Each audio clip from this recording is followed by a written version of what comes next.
폐렴 같은 합병증으로 발전할 수 있습니다. 전염성이 강한 만큼 예방수칙 준수는 필수입니다. 침방울과 공기로 전파되기 때문에 기침이나 재채기를 할 때 휴지나 옷소매로 입과 코를 가리고 흐르는 물에 비누로 30초 이상 손을 씻습니다. 홍역 의심 증상이 나타나면 다른 사람과의 접촉을 피하고 가급적 대중교통 이용을 자제합니다. 부득이하게 많은 사람이 모이는 장소에 갈 때는 마스크를 착용하고 질병관리본부 콜센터나 보건소로 문의한 뒤 안내에 따라야 합니다. 홍역 발생 국가로 여행 계획이 있다면 반드시 출국 4주 내지 6주 전에 예방접종을 해야 합니다. KTV 이혜진입니다. 정부가 미세먼지가 많은 날 석탄 화력 발전을 제한하는 정책을 확대하기로 했습니다. 또 발전소 가동 순서를 정할 때 환경 비용까지 고려하는 환경급전을 올해 본격 시행합니다. 산업통상자원부는 올해 수립 예정인 9차 전력수급 기본계획에 이 같은 미세먼지 추가 감축 방안을 포함할 예정이라고 밝혔습니다. 최근 미중 분쟁과 국제유가 하락 등 글로벌 시장의 변화가 커졌습니다. 이로 인해 수출이 지난해 같은 기간보다 줄어든 것으로 나타났는데요. 정부가 수출 총력 지원에 나섭니다. 이리나 기자입니다. 정부가 올해 대외 수출 여건이 쉽지 않다고 보고 수출업계 지원을 강화하기로 했습니다. 지난해에는 수출 실적이 사상 최대를 기록했지만 미중 통상 분쟁과 반도체 시장 악화 영향으로 새해 들어 열흘간 수출이 지난해 같은 기간보다 7.5% 줄었습니다. 특히 반도체는 27.2%나 감소해 상황이 녹록지 않다는 판단에서입니다. 산업통상자원부는 수출 둔화에 대응하기 위해 장관이 주재하고 관계부처 차관급까지 참여하는 수출 전략회의를 처음으로 열었습니다. 수출 여건을 엄중하게 보고 있고 또 그러기 위해서 우리 관계부처와 또 우리 유관기관의 이 모든 기관들이 함께 모였습니다. 작은 곳에서 무엇이 우리가 피하고 무엇을 조치해야 되는지 하나하나 구석구석부터 찾아나가면서 또 그것이 모아져서 저희들이 또 수출 또 유천업을 달성하는 데 미끄럼이 될 수 있도록 노력하고자 합니다.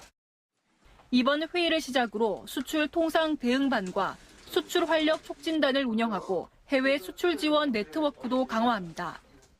수출 통상 대응반은 수출 상황을 점검해 통상 분쟁과 무역 금융 등 업계의 수출 통상 관련 애로사항을 해결하고 지원합니다.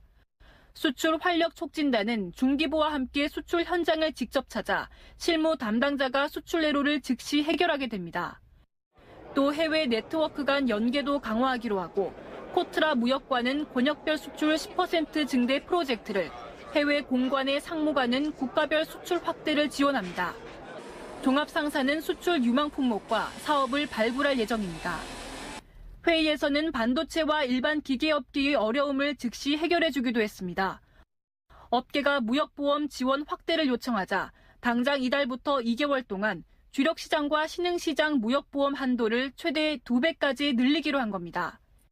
디스플레이 업계에서 제시한 해외 납품기계와 장비의 잔금 회수에 대한 무역보험 지급은 유사한 위험을 담보하는 보험 상품을 통해 즉시 해결하도록 했습니다.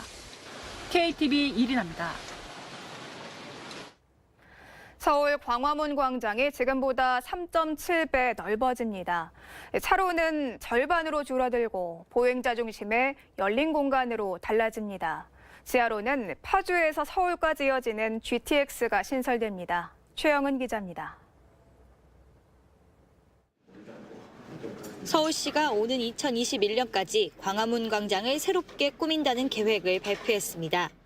현재 10차선으로 운영되는 광장 차선이 6차선으로 절반 가까이 줄어들고 대신 보행자 공간이 늘어나게 됩니다. 늘어난 광장 공간은 3.7배. 이곳은 나무와 잔디로 꾸며진 공원과 쉼터가 될 카페 등 시민들을 위한 곳으로 재탄생할 전망입니다. 또 광장 중앙에 있던 이순신상과 세종대왕상은 각각 정부 종합청사 옆과 세종문화회관 옆으로 옮겨져 탁 트인 전경을 갖게 될 것으로 보입니다. 서울시는 또 지하 공간에 파주에서 서울, 화성 등을 잇는 GTX역을 신설합니다. 이렇게 되면 새로운 광화문 광장은 지하철 5호선 광화문역과 1, 2호선 시청역 등 5개 노선을 포함한 초대형역으로 거듭나게 됩니다. 또 광장 바닥에는 종묘마당의 박석 포장과 촛불 시민혁명의 이미지를 재해석한 다양한 패턴 등을 마련해 역사가 숨쉬는 공간으로 구성할 계획입니다. 또 지하 공간에는 10,000제곱미터 규모의 전시회와 문화 공연 등이 열리는 복합 공간을 조성하고 광화문에서 동대문까지 약 4km의 지하 보행로를 만들 방침입니다. 서울시는 올해 안에 설계를 마무리하고 내년 초 공사를 시작해 오는 2021년 5월 완공을 목표로 하고 있습니다. KTV 최영은입니다. 제로페이라고 들어보셨습니까? 소상공인의 결제 수수료 부담을 줄이는 새로운 모바일 결제 서비스인데요. 시범 서비스 한 달이 된 현장을 문기혁 기자가 다녀왔습니다. 지난달부터 시범 서비스를 하고 있는 모바일 간편 결제 서비스 제로페이. 실시간 계좌이체 방식으로 결제 수수료가 0%대입니다. 이렇게 계산대 앞에 제로페이 QR코드가 있다면 사용이 가능한데요. 제가 직접 제로페이로 계산을 해보겠습니다. 네이버페이 등 제로페이가 가능한 15개 간편결제 애플리케이션 중 하나를 열고 QR코드를 촬영합니다. 그리고 금액을 직접 입력하면 이렇게 간편하게 결제가 됐습니다. 자영업자들이 부담해야 하는 결제 수수료는 최대 0.5%, 특히 연매출 8억 원 이하는 제로, 0%입니다. 1년에 수수료가 거의 한 1,200, 300 정도 나가고 있는데 현재 신용카드를 사용하시는 분의 한 반만이라도 제로페이를 사용해 주신다면 저희들이 1년에 600만 원 정도의 절약을 할 수가 있죠. 이렇다 보니 제로페이를 사용하는 가맹점은 시범 서비스 한 달 사이에 5만 곳 이상으로 2배 이상 늘었습니다. 소비자 입장에서도 편리합니다.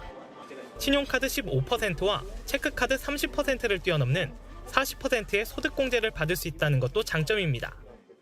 카드 들고 다닐 필요 없고 핸드폰으로 그냥 바로 결제하는 거니까 나쁘지는 않은 것 같아요. 적립이나 뭐 할인 그런 거 있으면 더 많이 쓸 수는 있을 것 같아요. 다만 아직 잘 모르고 사용이 익숙하지 않다는 반응도 많았습니다. 소비자들이 먼저 찾을 수 있도록 혜택을 더 늘려야 한다는 의견도 있었습니다. 무조건 할인일 것 같아요. 네, 할인 받으면은 좀 좋겠을 것 같아요. 네, 아직 뭐 사람들이 많이 모르니까 여러 가지로 홍보도 좀 많이 필요할 것 같습니다. 정부는 세종문화회관 10%와 서울광장 스케이트장 30% 할인 등 공공시설 할인과 함께 포인트 적립과 캐시백 등의 혜택을 확대할 방침입니다. 제로페이를 더 간편하게 사용할 수 있도록 결제 방법도 다양화할 계획입니다. 바코드로 인식하거나 삼성페이와 같이 단말기에 대기만 해도 결제되는 NFC 방식 등을 도입할 예정입니다. 이와 함께 일정 한도 안에서 후불이 가능하도록 여신 기능을 도입하는 방안도 고민 중입니다. 카카오페이 등 간편결제 사업자 참여와 가맹점을 확대하는 방안도 추진하고 있습니다. 제로페이는 다음 달부터 전국에서 정식 서비스를 시작합니다. 현장인 문기혁입니다. 정부가 전문 투자자를 늘리고 중소벤처 전문 투자 중개회사를 도입합니다. 지난해 발표한 자본시장 혁신과제의 후속 조치입니다. 곽동화 기자입니다. 최대 98인치 대화면에 마음대로 글씨를 쓸 수 있는 전자칠판을 생산하는 중소기업입니다. 매출이 꾸준히 늘어 올해는 매출 400억 원 달성을 목표로 하고 있습니다. 비상장 기업이지만 약 300명의 개인 투자자가 11억 규모로 장외 주식에 투자하고 있습니다. 최종구 금융위원장은 이처럼 비상장 중소기업에 투자하는 개인 전문 투자자 확대 등 자본시장 혁신과제 관련 2개 과제에 세부 추진 방안을 발표했습니다. 우선 중소기업 금융 전문 투자 중개회사를 연내 도입하기로 했습니다. 인가받을 필요 없이 등록만으로 영업할 수 있고 자기 자본은 투자 중개업 자본금 최저 수준인 5억 원이 적용됩니다. 인력 요건도 완화돼 투자 권유자문 1명, 내부 통제 인원 1명 등 최소 2명이면 됩니다. 금융당국은 적용 규제를 완화하는 대신 투자자 보호 문제가 발생하지 않도록 이용 대상자를 전문 투자자로 제한하는 등 보완 장치를 마련할 방침입니다.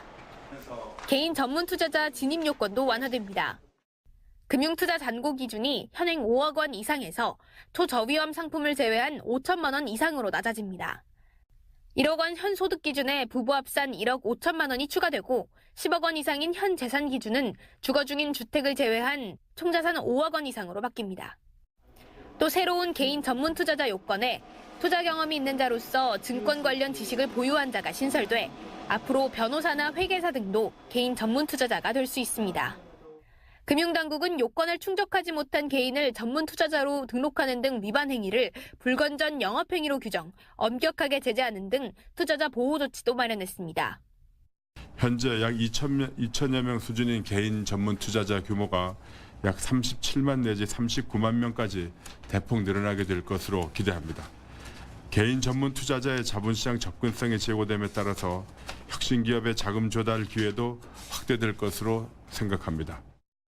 시장에서는 이러한 규제 완화가 투자 확대로 이어질 것으로 기대하고 있습니다.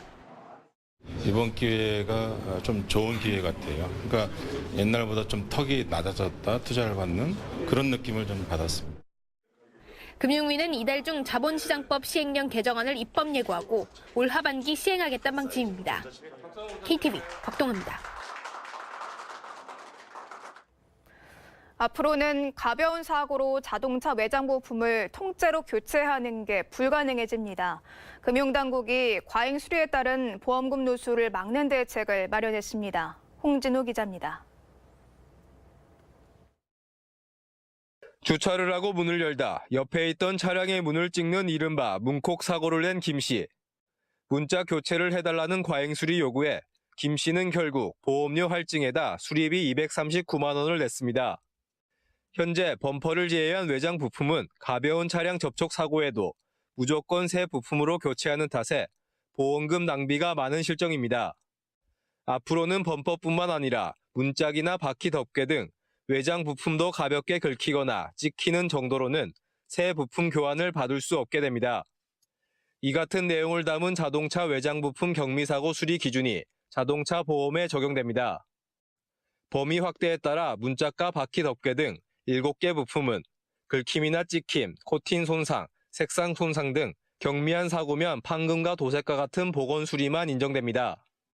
앞서 경미사고 수리 기준을 적용받는 범퍼의 경우 70%에 달했던 범퍼 교환율이 10.5%포인트 감소했고 보험금 지급도 395억 원 줄어드는 효과가 있었습니다.